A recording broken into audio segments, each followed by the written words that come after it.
Mike, you're good at this. Got Mikey Mike as a camera guy right now. This is Pioneer booth here at NAMM 2010. I wanted to show you this mixer. He's going to have Jay show, but he's really busy. This is the DJM 5000. It's a 19-inch, I believe it's a 5-space mixer, and you know, Pioneer mixers in the past have been lacking some stuff for the mobile DJs, and I think they really came clean on this one. They got some good stuff.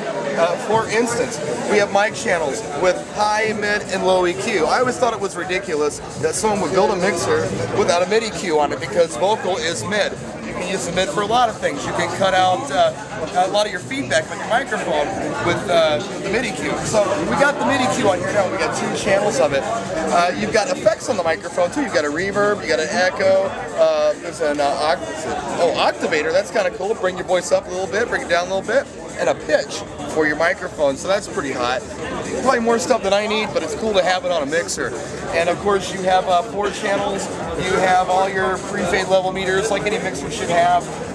But you've got several zones on this mixer. You've got master, you've got zone, and I believe there's booth on here too. Yeah, booth. So essentially you got 3 separate outputs to go to 3 separate places. And something else that's really hot on this mixer is a built-in sonic maximizer. Basically you've got a BBE 362 right in the machine, and I was pretty impressed with that. So that's just a quick overview. Of course, you've got multiple outputs. You got balanced out, you got unbalanced out. But those were the hot buttons for me. The mic EQ, the balanced out, and everything, and then the BBE Sonic Maximizer. That's something, it's one thing you don't have to have in your rack anymore. Something you don't have to carry around. And if you've never used the Sonic Maximizer, it really cleans up your PA. So just a quick look, DJM 5000 here at NAMM. Not a brand new machine, but it's been out for a couple months, and I think this is USA's first look at it.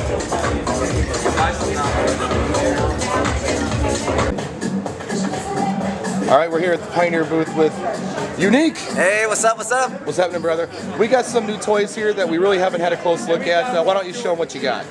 Right here we got the CDJ 2000 and the record box software. What they do is they get bundled together when you buy any of the CDJ Next series, which is a CDJ 900 or the CDJ 2000. Okay. Really quick, let me touch on the record box. Think of iTunes for DJs. This is where you prepare your music, you got all your ID3 tags, you're fixing it up, you're creating playlists, and it also analyzes your files. It finds all your BPMs, it finds all of your, it creates a waveform for each of your songs, and you're able to create and save your hot cues up here, and you can save your loops.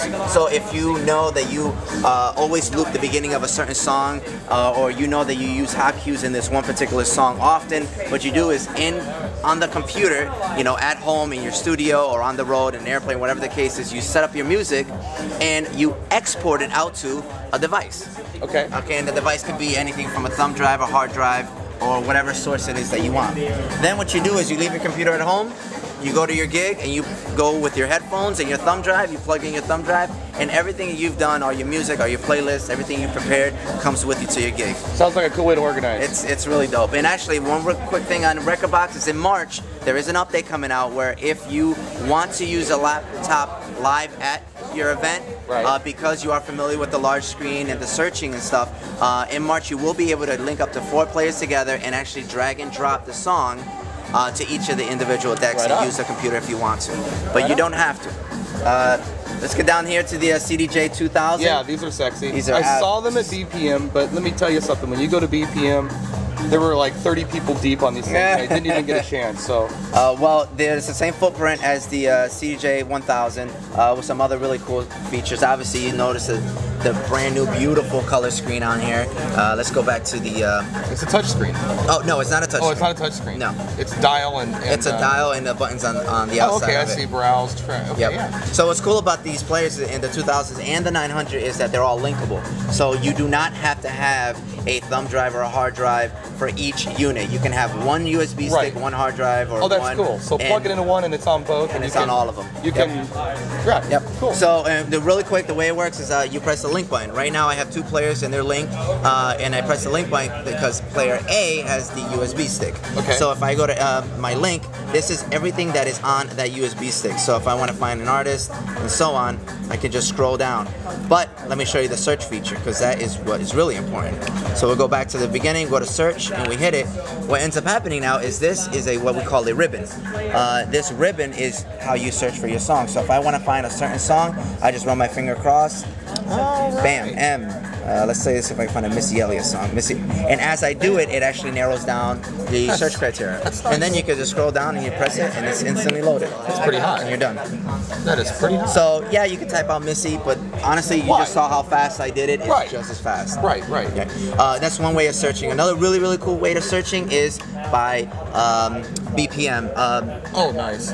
So let me explain it to you, because what's great about these players is they customize the way you perform. It's kind of like going to a rig and plugging in your USB and the player knowing that you are about to spin. So in Rekordbox, you can have certain settings and certain options that you can set. For instance, your search criteria. You can search, if you know you always search by artist and title and BPM, you can set artist, title, and BPM as your search. Okay. If you search by album or by genre, you can add those, or you can take them out. Okay, gotcha. So the way the BPM one works is, like, you set your BPM, you go to the BPM search, you press the button, and you set what you want. Let's say I want to find a song that's 120 BPMs. The next menu that comes up is, what range do I want? Do I want everything plus and minus 1%? Or do I want everything plus and minus 6%? Oh, wow. So when you press that button, it actually gives you everything that's on your playlist or your thumb drive or whatever source it is that falls within that range. And you just go through, you can add stuff to your tag list, which is the next thing I'm going to talk about. Okay. Or you could just select the song and start playing it. Right on. Tag list, really quick. The way it works is you have your players linked. You're going through, you find a really cool song that you know you're going to play 3 songs from now. You go to it. That's the song I want to play. You add it to your tag list. You press this little button inside, right? Now, what happens is, because they're linked, I am not limited to just looking at what I added to that tag list on one player. I can go to the next player, move on over, press my tag list, and everything that I've added just now to my tag list, these are the next couple songs I'm going to play, is here. Oh, right on. And that works across all 4 players. Very nice. So, Very nice. really cool tag feature. You know, then you have your normal features just like you have in the 1000. Sure. You know, your jog adjustment, you know, your call loops and stuff, your in and out loops, hot cues, you know, reverse functions. Really cool new platter with this LED on here. So when it's actually playing, and while it's playing, it's white, but when it gets to the end of the song, it actually will blink to let you know it's about to end. Nice. And what I just did right here is another actually new feature in the 2000. It's called needle search. Along with this ribbon, one of the cool things is you have the waveform right above it. Ooh, well, that's slick. I so like that. what it is you hold the platter down, and then you find a part of the song that you want to move to just by rolling your finger across the needle search, and you release it, and it's at that point. That's beautiful. No, I like that wave. That is nice. I'm a visual guy. I like to see visual representations of my music. That is really a good idea. It plays MP3s, AIFF, WAV files, AAC files, and it has a built-in sound card on each of the players. Ooh. Now, I mean, I could talk about this thing for days, but just keep in mind, internal sound card, that means no more breakout boxes. Right. So plug it in and go. And just roll, that's it. So, and that's a CDJ 2000. Okay, now we've got another deck. What's up, Unique? What do we got? This is the CDJ 900. A couple main differences between the 900 and the 2000 is obviously price. This one is $12.99, that's MSRP. But the player has a couple differences. One is it doesn't have hot cues, it has the auto loops on there. Second is the screen. You know, this is a black and white screen versus the color screen. Right. And this has got a really cool feature called slip mode. The 2000 does not have this feature. The way slip mode works is it allows the song in the background to continue playing while you manipulate the platter. Best way to describe it is, let's say you at the 1 minute mark want to do a quick scratch.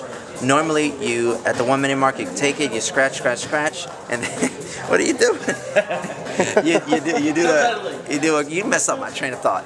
at the 1 minute mark, you do a quick scratch, right? Let's say it's a 5-second scratch. Well, when you release that, normally the song will continue from where you released the platter. Right. At the 1 minute mark again. Well, with slip mode, what it allows you to do is, because the song is playing in the background still while you scratch, if you do a 5-second scratch, it's going to jump to 1 minute 5 seconds when you release the platter. Nice. And you can turn that on and off. And you can turn that on and off, yeah.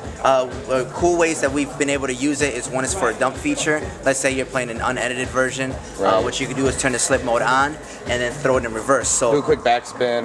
or a quick backspin, something so that it takes that part of the song out, and then when you let go of the platter, it jumps past that word or that whatever it is that you wanted to cut out. Right. Another really cool way to do it is if you're a scratch DJ or a turntablist. Is I've actually been able to do like doubles on it. So you're going tip tip tip tip back and forth. Well, normally if you are doing that and you do a quick scratch and release, you then have to scan forward to find your spot again and then set it up. Well, because slip mode continuously plays in the background, you can do your effect, and when you release, the song jumps back to the way you have set it up, so you continue to do your doubles again. Nice. It's kind of like doing the instant doubles in some programs, but now it's right on the player. It's really cool. And this works with the record box software. Yeah, just exactly. like the 2000. Yep, and you can still set up your tracks, you set up all your loops and stuff like that. You can still call them up. It'll still search through all your music. You still do the whole tag and prepare list. Still talking to the other deck. Yep, they're all linked. And you can actually, interchanges. You can have a 2000, a 900, another 2000, oh, and okay. so on. And they all work together. Oh, nice. So, nice. It's cool. Works out real well. And this is the 900. Have fun. Get yourself a drink on day.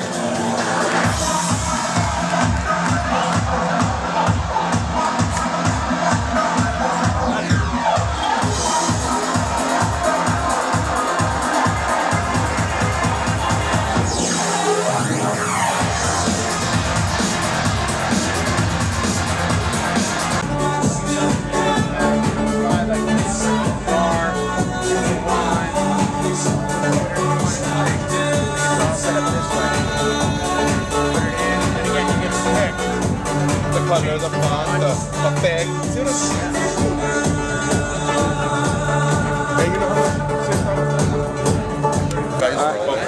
You're in. So yeah, basically I'm gonna just say hi and then kind of bring it in, follow my finger. Okay, you got it. Yeah. Hey guys, what's up? Fool! Hey fool, what's up? No, that's not gonna work. Yeah, I'll take some fun. Stick to the kids. What's up, fool? Okay, right? Like California word. That's right. Call that. Alright. Tonight, fool, okay with that? That's really good. You can still film it? Did all kinds of stuff. Having fun.